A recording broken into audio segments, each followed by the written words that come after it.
Hey, it's Christina Moon with Fairway Independent Mortgage, and I'm here with Whitney Short, who is an attorney here in Nevada. She's also licensed in Ohio and soon to be California. And the reason why we're here to talk today is, I get questions about how to take title, which is ownership to the home, when you're closing on a loan. So just wanted to clarify what the two most common ways to take title are in Nevada.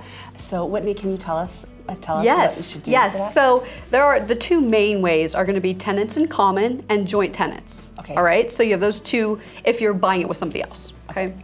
So when you're thinking about joint tenants, that means that you're going to buy it together, and then if one person passes away, the survivor has complete ownership. That's joint tenants, okay? So you'll hear it with rights of survivorship. It's automatically with rights of survivorship, so that's what joint tenants is. Then you get tenants in common. If you take property as tenants or title as tenants in common, that means that whatever percentage you have, usually 50-50, each of you owns 50% of it. So if one of you passes away, instead of the survivor having the total property, they keep their 50%, and then your 50% goes to your heirs, however that's set forth. Okay, gotcha. So if you're married or two friends buying and it's joint tenants and one passes, the other will get it. Correct. Okay, and then the tenants in common is by the percentages. Exactly. Okay, gotcha. Okay, so those are the most common ways that I see folks taking title here in Nevada. There are other options as well, but I'm just not versed in that. It can get a little complicated, so I would just say you want to ask your lawyer if you are looking to take title in different ways. But segueing from that, I think what we really want to talk about is avoiding probate, or how, to buy a house is very expensive, right? And it's one of your biggest wealth builders that we all dream to have and achieve, right? So when you get there, you want to make sure your assets are protected, that it's passing on down to family members the way that you want it. And one of the ways you can do that is through a living trust. Right. So can you tell us a little bit about that? Yeah, so we're sticking with just a living trust. There are countless numbers of trusts, but in this context, a living trust makes the most sense. So if you imagine a cup, right, an empty cup, the trust is that cup. And then you would put water in the cup, and that water would be your house. So you have the cup is then containing that asset, the trust contains the house, and then you set forth in that document what you want to happen after you pass away or become incompetent. So if the house is in the trust, you have what's called a trustee. The trustee is usually you while you're living incompetent. You still control it how you would normally control it. After you pass in your trust, you set forth who you want to get that property and the specifics relating to that. So if you don't want them to get it until they're age 25, or you don't want them to get it until they go to college, whatever it is, you can put that in the trust. That way, when you pass away, you completely avoid the probate process. You avoid all the fees, all the grief, all the hassle and time it takes to go through that process, and your loved ones have this trust then handed to them. Awesome. Okay. And so what's the difference between, I see it all the time, online services that offer the trust, but even with the online service, I don't want to make a mistake because you can't fix it. Right. And that's the problem with estate planning, is it's so simple to go online or even like a form store or a preparation service and have this done because you don't know any better. So you say, oh, this is really cheap. Why would they not do it correctly? Well, the issue becomes you don't even know they did it incorrectly until it's too late, or you're dead. So the people that are dealing with that are your heirs. So there's no redemption there.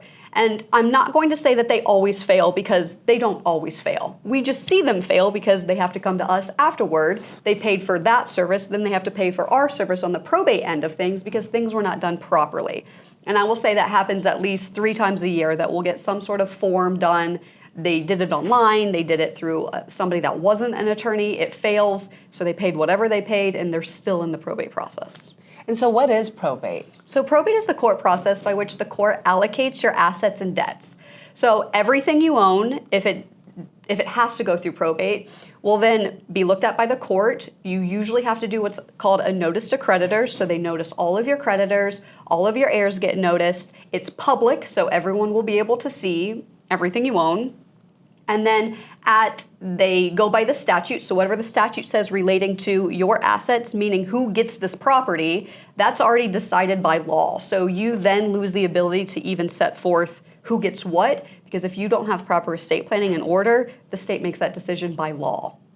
Gotcha. So I know probate can take a long time, and especially when you've got a house and you want to, unfortunately somebody passes and you want to sell it, it can cause some problems when you're trying to sell. How long does that usually take? Yeah, and that's a huge concern because at some point you could potentially be paying 2 mortgages, right? So if you're younger, you have your own house, you haven't paid it off yet.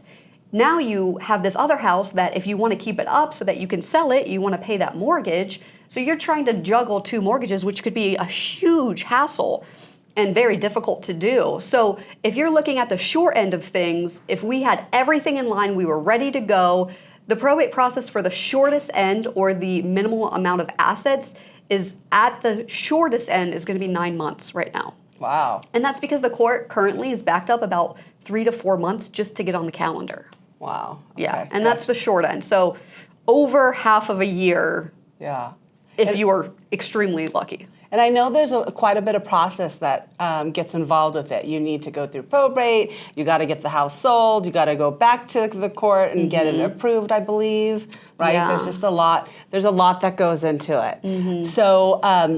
So do you recommend that when you're going to purchase a home, or even if you've already purchased a home, that you're putting it into a living trust? Yeah, and I am not one of those attorneys that wants to push a trust on everyone. Trusts aren't perfect for every person. So I don't like to say a blanket statement, put your house in a trust, because that might not work for you. It might not be something that's beneficial to you. But a lot of cases, it is beneficial because then you have that bucket or that pot that's holding the asset. So should something happen to you, it's there.